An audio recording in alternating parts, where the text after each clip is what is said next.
Hello students, आज हम discuss करेंगे हाइड्रोजन बॉन्डिंग के बारे में। तो सबसे पहले हम पढ़ते हैं इसका इंट्रोडक्शन। तो इन 1920 लैटिमर और रोडेबुश ने हाइड्रोजन बॉन्डिंग के आइडिया को क्या किया था, इंट्रोड्यूस किया था। तो वाटर, हाइड्रोजन फ्लोराइड, अमोनिया जैसे जो मॉलिक्यूल हैं, इनमें क्या होता है, अणुओं का एसोसिएशन हो जाता है, संगुणन हो जाता है। तो उस एसोसिएशन की नेचर को बताने के लिए हाइड्रोजन बॉन्ड के आइडिया को क्या किया था, इंट्रोड्यूस किया था। तो अब हम पढ़ते हैं इसकी डेफिनेशन। तो हाइड्रोजन बॉन्ड होता क्या है? तो जब किसी अणु में हाइड्रोजन परमाणु जो है किसी इलेक्ट्रोनेगेटिव एटम के साथ जुड़ा हुआ हो, जैसे कि फ्लोरीन, ऑक्सीजन अथवा नाइट्रोजन, तो इसमें क्या होगा, जब ये हाइड्रोजन एटम फ्लोरीन, ऑक्सीजन अथवा नाइट्रोजन के साथ सहसंयोजक बंध के द्वारा जुड़ा हुआ होगा, तो ये बंध क्या हो जाएगा, कोवलेंट नेचर का हो जाएगा, सहसंयोजक प्रकृति का हो जाएगा। तो इस सहसंयोजक बंध में क्या होगा, फ्लोरीन, ऑक्सीजन और नाइट्रोजन की विद्युत ऋणता अधिक होने के कारण इसका जो बॉन्डिंग पेयर ऑफ इलेक्ट्रॉन है वो किसकी तरफ खिसक जाएगा, इन एटम्स की तरफ, जिसके कारण इन एटम्स पर क्या आ जाएगा, आंशिक ऋणावेश, और हाइड्रोजन पर क्या आ जाएगा, पार्शियल पॉजिटिव चार्ज, आंशिक धनावेश आ जाएगा, अर्थात पोलर बॉन्ड बनेगा। तो जब ये जो मॉलिक्यूल है किसी दूसरे अणु के संपर्क में आएगा, तो ये जो इसका पॉजिटिव हाइड्रोजन है दूसरे अणु के नेगेटिव एटम के साथ क्या हो जाएगा, अट्रैक्ट होगा। और यही जो इलेक्ट्रोस्टैटिक अट्रैक्टिव फोर्स है, यानी कि हाइड्रोजन और दूसरे अणु के इलेक्ट्रोनेगेटिव एटम के बीच में जो स्थिर विद्युत आकर्षण बल है, वही क्या कहलाता है, हाइड्रोजन बॉन्ड कहलाता है। इस हाइड्रोजन बॉन्ड को हम क्या करते हैं, सदैव एक डॉटेड लाइन से रिप्रेजेंट करते हैं, और जो कोवलेंट बॉन्ड होता है उसको हम किससे रिप्रेजेंट करते हैं, एक सॉलिड लाइन से। फॉर एग्जांपल हाइड्रोजन फ्लोराइड है, तो हाइड्रोजन फ्लोराइड में फ्लोरीन की विद्युत ऋणता हाइड्रोजन से अधिक होने के कारण इस पर क्या है, डेल्टा नेगेटिव चार्ज आया है, जबकि हाइड्रोजन पर क्या है, पॉजिटिव। जब ये पोलर मॉलिक्यूल किसी दूसरे मॉलिक्यूल के संपर्क में आएगा, अणु के संपर्क में आएगा, तो इस हाइड्रोजन और इस इलेक्ट्रोनेगेटिव एटम के बीच में क्या लगता है, स्थिर विद्युत आकर्षण बल लगता है, जिसके कारण ये दोनों मॉलिक्यूल आपस में क्या होते हैं, जुड़ जाते हैं। यही जो बॉन्ड है इन दोनों के मध्य क्या कहलाता है, हाइड्रोजन बॉन्ड कहलाता है। ये जो हाइड्रोजन बॉन्ड है ये क्या होता है, सहसंयोजक बंध की अपेक्षा क्या होता है, वीक होता है, और इसकी जो एनर्जी है वो कितनी होती है, 2 to 10 किलो कैलोरी पर मोल। एक जो कोवलेंट बॉन्ड है उसकी जो बॉन्ड ऊर्जा है, बंध ऊर्जा जो है वो कितनी होती है, 50 से 100 किलो कैलोरी पर मोल। अर्थात ये जो हाइड्रोजन बॉन्ड है सहसंयोजक बंध की अपेक्षा अत्यंत दुर्बल होता है, परंतु ये वंडरवाल जो फोर्सेस हैं उसकी अपेक्षा क्या होता है, स्ट्रॉन्ग होता है, क्योंकि वंडरवाल फोर्सेस की जो एनर्जी होती है अबाउट 1 किलो कैलोरी पर मोल होती है। इसके बाद है conditions of hydrogen bonding. Hydrogen bond बनने के लिए शर्तें क्या है? तो हाइड्रोजन बॉन्ड बनने के लिए कंडीशंस क्या है कि किसी भी मॉलिक्यूल में जो हाइड्रोजन एटम है वो क्या होना चाहिए, इलेक्ट्रोनेगेटिव एटम के साथ, हाईली इलेक्ट्रोनेगेटिव एटम के साथ जुड़ा हुआ होना चाहिए, तभी अणु में क्या बनेगा, हाइड्रोजन बॉन्ड बनेगा। दूसरा क्या है कि साइज ऑफ इलेक्ट्रोनेगेटिव एटम है, जो विद्युत ऋणी तत्व है जैसे कि फ्लोरीन, ऑक्सीजन, नाइट्रोजन, इसका जो साइज है वो क्या होना चाहिए, स्मॉल होना चाहिए, तभी अणुओं में हाइड्रोजन बॉन्ड बनता है। अगर साइज बड़ा होगा तो हाइड्रोजन बॉन्ड नहीं बनेगा। फॉर एग्जांपल क्लोरीन है, क्लोरीन का साइज जो है फ्लोरीन से अधिक होता है, तो जब हाइड्रोजन क्लोरीन के साथ जुड़ा हुआ होगा तो उसके मॉलिक्यूल में हाइड्रोजन बॉन्ड नहीं बनेगा। इसके बाद नेक्स्ट अब हम पढ़ते हैं types of hydrogen bond. Hydrogen bond के प्रकार कितने हैं? तो हाइड्रोजन जो बॉन्डिंग है वो 2 टाइप्स की होती है। एक कहलाती है इंटरमोलिकुलर हाइड्रोजन बॉन्डिंग, दूसरी कहलाती है इंट्रामोलिकुलर हाइड्रोजन बॉन्डिंग। अब हम पढ़ते हैं इंटरमोलिकुलर हाइड्रोजन बॉन्डिंग क्या होती है। तो जैसा कि इसके नाम से ही लग रहा है, जब हाइड्रोजन बॉन्ड जो है 2 या 2 से अधिक अणुओं के बीच में बने, यानी कि this type of bonding is between 2 or more same और different molecules when combined together to form a dimer और पॉलीमर रेस्पेक्टिवली। यानी कि इंटरमोलिकुलर हाइड्रोजन बॉन्डिंग क्या है, जब दो समान अथवा डिफरेंट जो अणु हैं परस्पर हाइड्रोजन बंध द्वारा जुड़ जाएं, तो इसे हम क्या कहते हैं, इंटरमोलिक्यूलर। यानी कि दो अणुओं के बीच में जो हाइड्रोजन बंध है वो क्या कहलाता है, इंटरमोलिकुलर हाइड्रोजन बॉन्डिंग।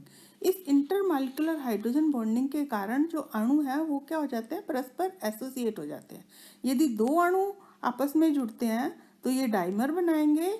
यदि दो से अधिक अणु आपस में जुड़ेंगे हाइड्रोजन बंध के द्वारा तो ये क्या हो जाएगा, पॉलीमर बनेंगे। और इस फिनोमेना को हम क्या बोलते हैं, एसोसिएशन या संगुणन बोलते हैं। अब है इसके एग्जाम्पल्स इंटरमोलिकुलर हाइड्रोजन बॉन्डिंग के। ऊपर हमने पढ़ा था H और F। HF जो है हाइड्रोजन जो फ्लोराइड है उसके अणुओं के मध्य जो हाइड्रोजन बॉन्डिंग थी वो क्या थी, इंटरमोलिकुलर हाइड्रोजन बॉन्डिंग थी। दो अणुओं के मध्य हाइड्रोजन बंध बन रहा था। इसी तरह ये अमोनिया का है। अमोनिया का एक अणु है जिसमें नाइट्रोजन पर डेल्टा नेगेटिव चार्ज आया है क्योंकि नाइट्रोजन की विद्युत ऋणता हाइड्रोजन से अधिक है। तो ये दूसरे अणु के हाइड्रोजन के साथ क्या जुड़ रहा है, हाइड्रोजन बॉन्ड बन रहा है। इसी तरह ये तीसरे के साथ जुड़ जाएगा। इसके अलावा ये जो हाइड्रोजन है फिर नेक्स्ट मॉलिक्यूल के साथ, इस तरह अमोनिया के अणु जो है इंटरमोलिकुलर हाइड्रोजन बंध के द्वारा परस्पर जुड़ते चले जाएंगे, अर्थात एसोसिएशन हो जाएगा। इनका क्या हो जाएगा, संगुणन हो जाएगा। नेक्स्ट एग्जाम्पल, ये जो बना है ये पॉलीमेरिक हाइड्रोजन बॉन्डिंग बनी थी। नेक्स्ट जो एग्जाम्पल है कार्बोक्सिलिक एसिड का, जिसमें एक कार्बोक्सिलिक एसिड का मॉलिक्यूल दूसरे कार्बोक्सिलिक एसिड के साथ हाइड्रोजन बंध के द्वारा जुड़ा हुआ है। क्योंकि इसमें दो कार्बोक्सिलिक एसिड के मॉलिक्यूल जुड़े हैं अर्थात ये हाइड्रोजन बॉन्डिंग क्या हो जाएंगी, इसमें डाइमर के रूप में प्रेजेंट रहेगा। इसके अलावा पैरानाइट्रोफिनोल है, ये दूसरे पैरानाइट्रोफिनोल के साथ हाइड्रोजन इंटरमोलिकुलर हाइड्रोजन बॉन्ड के द्वारा जुड़ा हुआ है, जिसमें इसका नाइट्रो का जो ऑक्सीजन है दूसरे मॉलिक्यूल के OH H के साथ क्या बना रहा है, हाइड्रोजन बॉन्ड। इसके अलावा HF है जो हमने ऊपर भी पढ़ा था, इसमें भी क्या हो रहा है, इंटरमोलिकुलर हाइड्रोजन बॉन्ड बन रही है। और इस इंटरमोलिकुलर हाइड्रोजन बॉन्डिंग के द्वारा ये मॉलिक्यूल क्या हो रहे हैं, एसोसिएट हो रहे हैं। नेक्स्ट है इंटरमोलिकुलर जो हाइड्रोजन बॉन्डिंग है उससे क्या हो जाता है, अणुओं के जो बॉइलिंग पॉइंट है वो क्या हो जाते हैं, इंक्रीज हो जाते हैं। क्योंकि मॉलिक्यूल आपस में एसोसिएट हो जाएंगे, संगुणित हो जाएंगे, तो उनको तोड़ने में अधिक ऊर्जा खर्च करनी पड़ेगी, जिससे उनके बॉइलिंग पॉइंट जो हैं वो क्या हो जाएंगे, बढ़ जाते हैं। इसी तरह जो अणु जो हैं वाटर के साथ हाइड्रोजन बॉन्ड बना लेते हैं, इंटरमोलिकुलर हाइड्रोजन बॉन्ड बना सकते हैं, वो पानी में वो वाटर में क्या हो जाते हैं, सॉल्युबल होते हैं, पानी में जो होते हैं घुलनशील हो जाते हैं। अर्थात इंटरमोलिकुलर हाइड्रोजन बॉन्डिंग के कारण जो सब्सटेंस है वो वाटर में क्या हो जाते हैं, सॉल्युबल हो जाते हैं। नेक्स्ट है इंट्रामोलिकुलर हाइड्रोजन बॉन्डिंग। जैसा कि इनके नाम से ही पता चल रहा है, जब किसी अणु में, एक ही अणु में हाइड्रोजन एटम उसी अणु के इलेक्ट्रोनेगेटिव एटम के साथ क्या हो जाए, परस्पर हाइड्रोजन बंध द्वारा जुड़ जाए, अर्थात एक ही अणु में दो इलेक्ट्रोनेगेटिव एटम्स के मध्य हाइड्रोजन प्रेजेंट हो, तो इसे हम क्या कहते हैं, इंट्रामोलिकुलर हाइड्रोजन बॉन्डिंग। इस इंट्रामोलिकुलर हाइड्रोजन बॉन्डिंग के कारण साइक्लिक स्ट्रक्चर बनती है, जिसे हम क्या कहते हैं, किलेशन कहते हैं।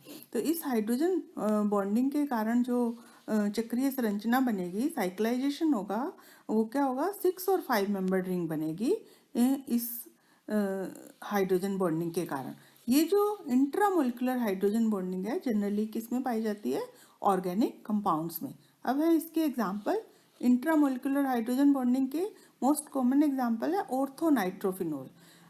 ये ऑर्थोनाइट्रोफिनोल है जिसमें फिनोलिक ग्रुप का जो H है नाइट्रो ग्रुप के ऑक्सीजन, अर्थात ये हाइड्रोजन देखिए दो इलेक्ट्रोनेगेटिव एटम है उनके मध्य प्रेजेंट है।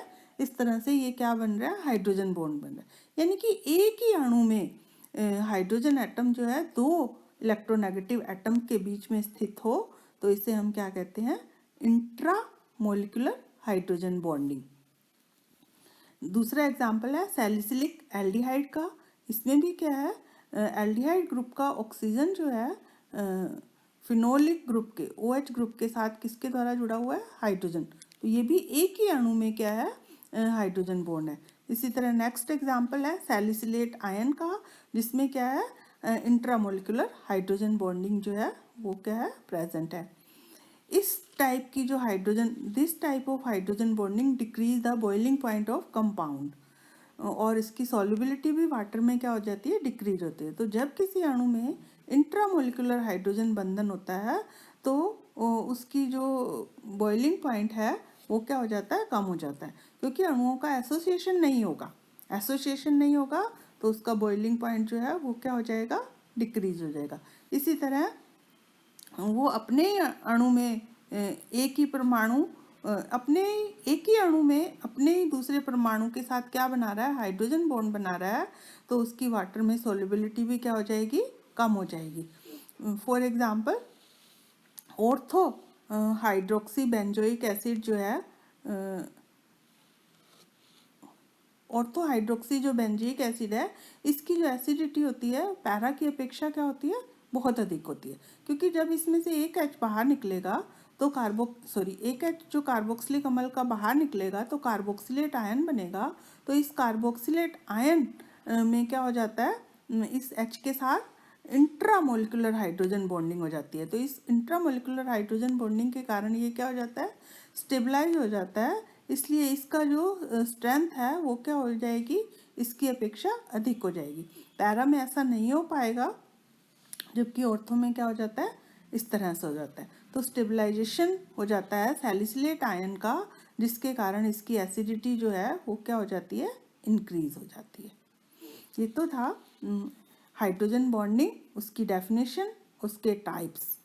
नेक्स्ट वीडियो में हम पढ़ेंगे application of hydrogen bonding. Thank you.